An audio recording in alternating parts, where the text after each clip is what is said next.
வணக்கம். துலாம் ராசி அன்பர்களே, இனிய வணக்கம். உங்களை பத்தி உலகம் என்ன நினைக்கிறது தெரியுமா? இவங்க ரொம்ப அமைதியான ஒரு மனிதர்கள். அனைவரையுமே பேலன்ஸ் பண்ணக்கூடிய, அனைவருமே ஈக்குவலா பார்க்கக்கூடிய ஒரு மனிதர்கள் என்று உங்களை எப்பொழுதுமே நினைத்து கொண்டிருக்காங்க. ஆனா நீங்க எப்பொழுதுமே அனைவருமே பேலன்ஸ் பண்ணி கொண்டு இருக்கீங்க. காக்க நீங்கள் உங்களையே எவ்வளவு உழைத்திருக்கீங்க என்பது யாருக்குமே தெரியாமல் இருக்கும். நீங்க எல்லாருக்குமாக போராடக்கூடிய ஒரு மனிதர்களாகத்தான் எப்போதுமே இருக்கும். எப்பொழுதுமே இருப்பீங்க. ஆனா எல்லாருக்காக நீங்க போராட நினைக்கும் பொழுது உங்களை நீங்க எந்த அளவுக்கு உடைத்தீங்க அப்படிங்கிறது யாருக்குமே தெரியாம இருக்குங்க. அது உங்களுடைய மனதிற்குள்ளேயே பதிந்து இருக்கக்கூடிய ஒரு முக்கியமான ஒரு நிகழ்வாக இருக்கும். நீங்க சமநிலையை காக்கக்கூடிய ஒரு மனிதர் தான். அதனால உங்களையும் நீங்க உங்களுடைய மனதையும் இழந்த அளவுக்கு எந்த அளவுக்கு தெரியுமா உங்களுடைய வாழ்க்கையில பாதிப்பு ஏற்பட்டது. ஒரு மனிதன் இருந்திருப்பான். அது நீங்களாக கூட இருக்கலாம். அது உங்களுடைய வாழ்க்கையில ஒரே ஒரு நோக்கமாகத்தான் இருக்கும். எல்லோருமே சந்தோஷமாக இருக்கணும். நீங்க சாமியிடம் வேண்டும் பொழுது கூட எல்லோருமே சந்தோஷமா இருக்கணும். அதற்கு அப்புறம் தான் நான் சந்தோஷமா இருக்கணும். யாருக்கும் எந்த விதமான கஷ்டங்களும் ஏற்படக்கூடாது. அடுத்து எங்க அப்பா அம்மா நல்லா இருக்கணும், என் குடும்பம் நல்லா இருக்கணும், அதுக்கப்புறம் நான் நல்லா இருந்தா போதும் அப்படின்னு சொல்லக்கூடிய ஒரு நபராக எப்போதுமே நீங்க இருப்பீங்க. அப்படித்தான் உங்களுடைய வாழ்க்கையில நீங்க சாமியிடம் கூட கேட்டுக்கொண்டு இருப்பீங்க. அந்த அளவுக்கு ஒரு நல்ல ஒரு மனிதர்களாக, சமநிலையை காக்க வேண்டும் என்று நினைக்கக்கூடிய ஒரு மனிதர்களாக எப்போதுமே நீங்க இருப்பீங்கங்க. ஆனா ஒண்ணே ஒண்ணுங்க. நீங்க ஒருபோதும் இல்லை என்று சொல்ல மாட்டீங்க. யாராவது கேட்டு வந்தா அது பணமாக இருக்கட்டும், உதவியாக இருக்கட்டும், யார் கேட்டு வந்தாலும் உங்களிடம் இல்லை என்றாலும் நீங்க இல்லை என்று கூற மாட்டீர்கள்.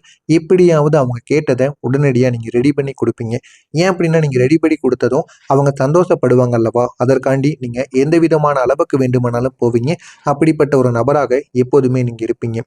நீங்க ஒருபோதும் இல்லைன்னு சொல்ல மாட்டீங்க. அதனாலேயே உங்களுடைய நண்பன் உங்களை வந்து அழைத்திருப்பாங்க. அவங்க அவங்களுடைய வேலைகளை கூட அவங்களுடைய வேலைகள் கூட நீங்க விட்டுட்டு உங்களுக்காக நீங்க வந்து உதவ ஆரம்பிப்பாங்க. உங்களுடைய நண்பர்கள் ஒரு காலத்தில் அவங்க ஏன் தெரியுமா உங்களுக்காக வந்து உதவ ஆரம்பித்தாங்க? ஏன்னா நீங்க அவங்களுடைய வாழ்க்கையில பண்ணின உதவிகள் அப்படி. அதை அவங்க மறக்காமல் இருப்பதற்காக உங்களுடைய குடும்பத்தில் வந்து உங்களுக்கான போதுமான உதவிகளை அவங்க செய்து கொண்டு இருப்பாங்க. இந்த மாதிரியான அனுபவங்கள் கூட நிச்சயமா உங்களுடைய வாழ்க்கையில் நடந்திருக்கும். ஒரு குடும்ப உறுப்பினர் உங்களை வந்து நாடி இருப்பாங்க. அவங்களுடைய ஆசைகளை தியாகம் செஞ்சு அவங்களுக்காக வாழ்ந்திருப்பாங்க. அதனால உங்களை அவங்க தேடி வந்திருப்பாங்க. ஏன்னா நீங்களும் அப்படிப்பட்ட மனிதர்கள் தான். மற்றவங்களுக்காக வாழக்கூடிய மனிதர்கள் என்று உங்களை தேடி வந்த நாட்கள் கூட நிச்சயமாக இருக்கும். அவங்க உங்களுடைய வாழ்க்கையை முழுவதுமாக பேலன்ஸ் பண்ணி அவங்களுடைய வாழ்க்கையில நல்ல ஒரு நிலைமைக்கு போகணும் அப்படின்னு நினைக்கக்கூடிய ஒரு மனிதராக இருப்பாங்க. ஆனா ஒரு நாள் இரவு நீங்க தனியா உட்கார்ந்து கொண்டு நீங்க நினைத்து கொண்டிருப்பீங்க. நான் எல்லாருக்காகவும் இருக்கேன். ஆனா எனக்காக யாராவது இருக்காங்களா? எத்தனையோ பேருக்கு நான் உதவி பண்றேன். அவங்களுடைய வாழ்க்கை நல்லாகத்தான் இருக்கு. பிரச்சனையில் இருப்பவர்களுக்கு கூட உதவி, அவங்கள நல்ல ஒரு நிலைமைக்கு கூட போக வைக்கேன். ஆனா என்னுடைய வாழ்க்கை இப்படியே போயிருமா? எனக்குன்னு தனியான ஒரு அடையாளம் கிடையாது. நான் இப்படியே தான் இருக்கணுமா இறுதி வரைக்கும் அப்படின்னு உங்களுக்குள்ள பல கேள்விகள் நிச்சயமா எழுந்து கொண்டே இருக்கும்.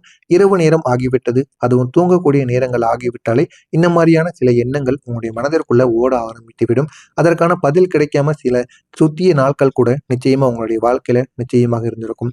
இந்த ஒரு கேள்வி உங்களுடைய இதயத்தை மெதுவா உடைத்து கொண்டிருந்த அனுபவங்கள் கூட நிச்சயமாக இருக்குங்க. எப்போதுமே சரியாக இருக்க முயற்சி செய்யக்கூடிய ஒரு நபரா நீங்க இருப்பீங்க. ஆனா தவறானவராக மாறிய தருணங்கள் உங்களுக்கு எந்த அளவுக்கு பாதிப்பை கொடுத்தது தெரியுமா? நீங்க எப்போதுமே பிரச்சனைகளுக்கு நடுவில் எப்பொழுதுமே நிற்கக்கூடிய ஒரு மனிதராக இருப்பீங்க. யாராவது சண்டை போட்டா கூட, பேச்சுவார்த்தை சண்டைகள் நடந்தால் கூட இருவரையுமே நீங்க சமநிலைப்படுத்தி இருவரையும் மீண்டும் பேச வைக்கணும். அவங்களுக்குள்ள சண்டை இல்லை என்பதை உணர வைக்கணும்னு நினைக்கக்கூடிய ஒரு நபராக எப்போதுமே நீங்க இருப்பீங்க. ஆனா ஒரே ஒரு நாள் இந்த 2 பேருக்கும் இடையில் பிரச்சனைங்கிறது நிச்சயமாக உருவாகி இருக்கும். ஆனா அவங்க இருவருக்கும் நியாயமாக நீங்க பேசியிருப்பீங்க. ஒருத்தவங்க 2 பேருக்கும் இடையில பிரச்சனை ஏற்பட்டிருக்கும். ஆனா அவங்க இருவருக்குமே நீங்க நியாயமா தான் பேசியிருப்பீங்க. ஆனா இருவரும் அவங்கள தங்கள் பக்கம் இல்லை என்று குறை சொல்லியிருப்பாங்க. ஆனா இந்த மாதிரி அனுபவங்கள் ஏன் ஏற்பட்டது? எதனால ஏற்பட்டது? என்று கூட தெரியாது. நீங்க ஒருத்தவங்களுக்கு தான் சப்போர்ட் பண்றீங்க அப்படின்னு மத்தவங்கள உங்களை எதிர்த்து நிற்பாங்க. இதனால உங்களுக்கும் அவர்களுக்கும் இடையில சின்ன சின்ன வாக்குவாதங்கள் நிச்சயமாக ஏற்பட்டிருக்கும். அந்த மாதிரியான அனுபவங்கள் கூட நிச்சயமாக இருக்கும். ஆனா அந்த ஒரு நாளில் நீங்க புரிந்து கொண்டிருந்திருப்பீங்க. நான் எவ்வளவுதான் பேலன்ஸ் பண்ணினாலுமே யாரோ ஒருத்தவங்க எனக்கு எப்போதும் தவறான ஒரு மனிதராக மாறாங்க. தேவையில்லாத பிரச்சனைகளையும் எனக்கு கொடுத்து கொண்டுதான் இருக்காங்க என்பதை நீங்க உணர்ந்திருப்பீங்க. ஆனா ஒருத்தவங்க உங்களை புரிந்திருப்பாங்க. நம்ம சண்டை போடுறோம். அதை அத பார்த்து பிடிக்கிறதுக்காகத்தான் அந்த மனுஷன் வந்திருக்காரு. ஆனா, நீ ஏன் இப்படி பேசுற அப்படின்னு ஒருத்தவங்க புரிஞ்சிருப்பாங்க. ஆனா, இன்னொருத்தவங்க நீ ஏன் பிடிச்ச அப்படின்னு உங்க கூட சண்டைப்படுவதற்காக இந்த மாரியான சில வார்த்தைகள நிச்சயமா பேசியிருப்பாங்க. இந்த மாரி அனுபவங்கள் கூட உங்களுடைய வாழ்க்கையில நிச்சயமா நடந்ததும் இருக்கும். நீங்க சிரித்தது உண்மையா அல்லது மறைமுகமான்னு கேட்டோம் அப்படின்னா, அது உண்மையான சிரிப்பு தான். துலாம் ராசிக்காரங்க உங்களுடைய சிரிப்பு எப்பொழுதுமே அழகானதாக இருக்குங்க. ஆனா, அது உண்மையானதான்னு கேட்டீங்கன்னா, அது ஒரு முகமூடி போல நிச்சயமாக இருக்கும். நீங்க மத்தவங்க காட்டக்கூடிய அன்புக்காகவோ, மத்தவங்க காட்டக்கூடிய காமெடிக்காகவோ ஒருபோதும் சிரிக்க மாட்டீங்க.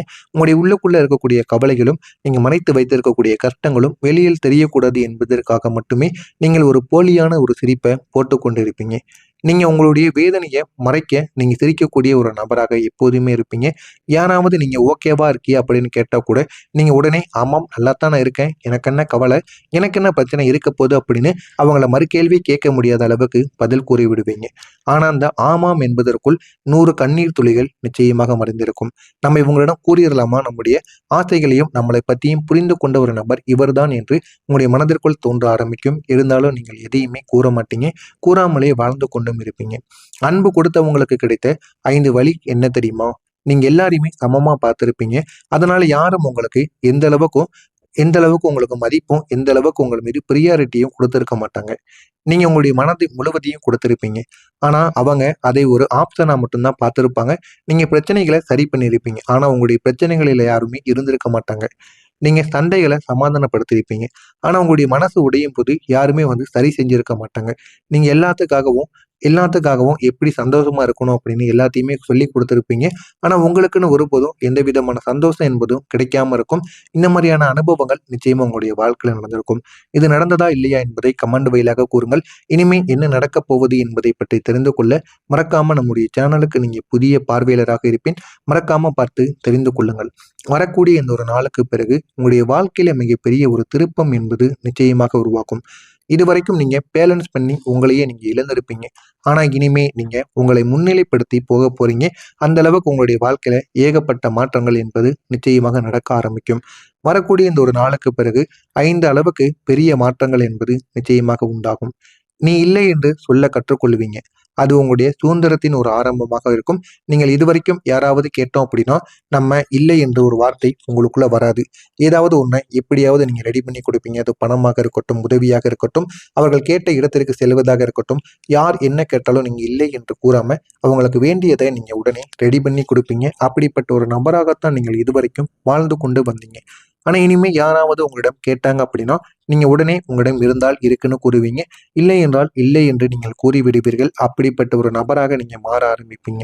நீங்க உங்களுடைய சந்தோஷத்தை முன்னிலைப்படுத்துவீங்க. உங்களுடைய சந்தோஷத்த தள்ளி வைக்காம, உங்களுடைய சந்தோஷத்த முன்னிலைப்படுத்தி, அத நீங்க உணர்ந்து கொள்வீங்க. நம்முடைய சந்தோஷம் தான் நமக்கு முக்கியம் என்பதை உணர்ந்து வாழக்கூடிய ஒரு நபராக மாறணும். அப்படி மாறினா மட்டும் தான் உங்களுடைய வாழ்க்கையில நன்மைகள் என்பது நிச்சயமா நடக்கும். உங்களுடைய வேலையும், உங்களுடைய மதிப்பு என்னன்னு தெரியாதவங்கள கூட இந்த ஒரு நேரத்துல விளக்குவாங்க. உங்களுடைய முடிவுகள் இனிமே மத்தவங்களுக்காக கிடையாது, உங்களுக்காக இருக்கும் என்பத நீங்க உணர ஆரம்பிப்பீங்க. அந்த அளவுக்கு உங்களுடைய வாழ்க்கையில நன்மைகள் நிச்சயமாக நடக்கும். நீங்க உங்களுடைய வாழ்க்கையை நம்ம எப்படி கொண்டு போனோம், நம்முடைய வாழ்க்கையை எப்படி கொண்டு போனா நன்மைகள் நடக்கும் என்பதை உங்களுக்குள்ளேயே உணர வைக்குங்க. நீங்க அடக்கி வைத்த உணர்வுகள் எல்லாம் இப்போது வெளிப்படக்கூடிய ஒரு விடுதலையாக நிச்சயமாக இருக்கும். ஒரு நாள் நீங்க இனிமே யாருக்கும் நம்ம நடிக்கக்கூடாது, யாருக்கும் ஃபேக்கா இருக்கக்கூடாது என்று முடிவு பண்ணியிருந்திருப்பீங்க. ஆனா அந்த ஒரு நாள் தாங்க நீங்க உண்மையான ஒரு எமோஷன வெளிப்படுத்தவே செஞ்சிருப்பீங்க. அது சண்டையாக இருக்கட்டும், கண்ணீராக இருக்கட்டும்.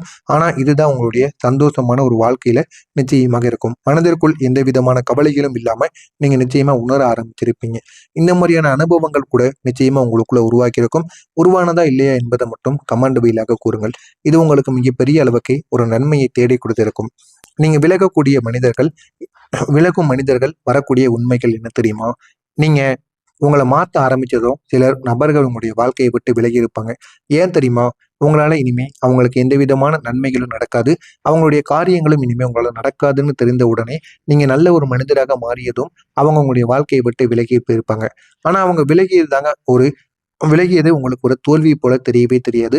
அது உங்களுடைய வாழ்க்கையில ஒரு நன்மை போல நீங்க உணர ஆரம்பித்திருப்பீங்க. முன்னாடி நீங்க பேக்கிரவுண்ட்ல இருந்திருப்பீங்க. ஆனா, இப்போ நீங்க மெயின் கேரக்டரா இருந்து ஆட ஆரம்பிப்பீங்க. நீங்க பேசாமல் இருந்தாலும், நீங்க செய்யக்கூடிய சில விஷயங்கள் எல்லாரையுமே ஈர்க்கும். அந்த அளவுக்கு எல்லாருக்கும் ஒரு முன்னோடியாக நிச்சயமாக நீங்க காண ஆரம்பிப்பீங்க. மத்தவங்களுக்காக நீங்கள் இதுவரைக்கும் வாழ்ந்து உங்களுடைய வாழ்க்கையை நீங்க மறந்திருப்பீங்க. ஆனா இனிமே நீங்க உங்களுக்காக வாழும் பொழுது உங்களுடைய வாழ்க்கையில அவ்வளவு நன்மைகள் நிச்சயமாக நடக்கும். நீங்க இதுவரைக்கும் விட்ட கனவுகள் இனிமே உங்களுக்காக காத்து கொண்டிருக்கும். அந்த கனவுகளை நீங்கள் பயன்படுத்திக் கொள்ளுங்கள். உங்களுடைய வாழ்க்கை இன்னும் அழகானதாக நகர ஆரம்பிக்கும். இப்போது அது எல்லாமே உங்களுக்கு திரும்ப வந்து இந்த முறை நீங்க உங்களையே தேர்வு செஞ்சு உங்களுடைய வாழ்க்கையில முன்னேறுவதற்கான ஒரு வாய்ப்பு நிச்சயமாக இருக்குங்க. இறுதியா சொல்லக்கூடிய உண்மை என்ன தெரியுமா? துலாம் ராசி அன்பர்களே, நீங்க இதுவரைக்கும் பேலன்ஸ் பண்ணி காக்கக்கூடிய ஒரு மனிதர்கள் கிடையாது. நீங்க உங்களையே இழந்த ஒரு ஆன்மா போல நிச்சயமாக சுத்தி கொண்டு இருப்பீங்க. ஆனா இப்போது நீங்க உங்களை மீண்டும் கண்டுபிடிக்க போகக்கூடிய ஒரு மனிதர்களாக மாறி விடுவீர்கள். மாறி உங்களுடைய வாழ்க்கையில என்ன வேணும், என்ன செய்யக்கூடாது என்பதை உங்களுக்குள்ள நீங்களே உணர்த்திக் கொள்வீங்க. அந்த அளவுக்கு ஒரு பெரிய மாற்றம் என்பது நிச்சயமாக நடக்கும். நடக்கிறதா இல்லையா என்பதை மட்டும் கமெண்ட் வாயிலாக கூறுங்கள். உங்களுக்கு வேறு ஏதேனும் சந்தேகங்கள் இருந்தால் அதனையும் கேளுங்கள். நான் உங்களுக்கு பதிலளிக்கிறேன். நன்றி, வணக்கம்.